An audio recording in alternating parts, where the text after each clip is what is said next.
The premise of the script is this sort of guy who's lost his memory and is trying to piece everything together. So we find the man driving through the dusty outback of South Australia. Culminates in having this terrible accident.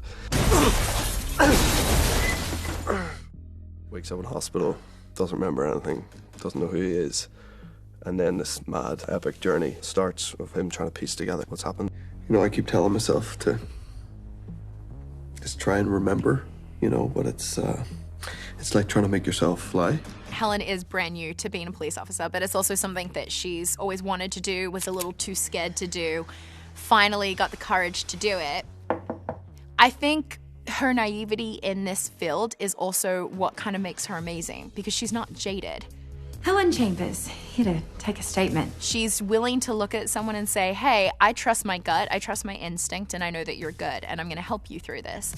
Tell the truth, it's my first proper investigation.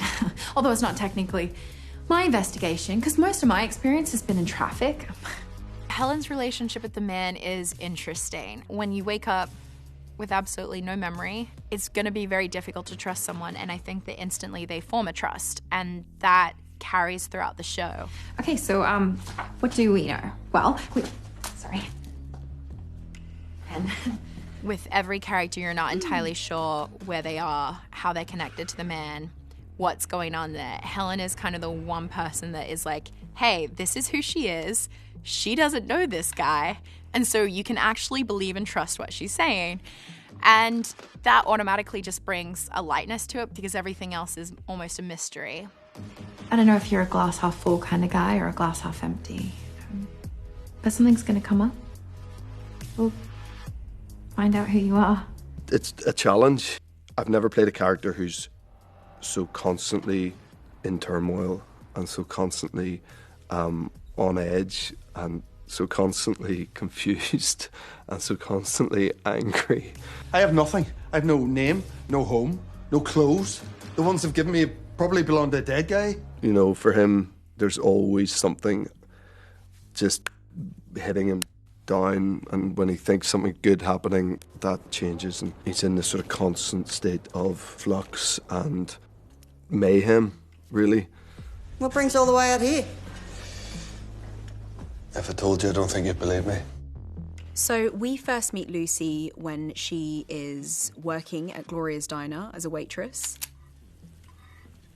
And the man comes in and is her customer. Hey, how you going? I'll be your waitress today.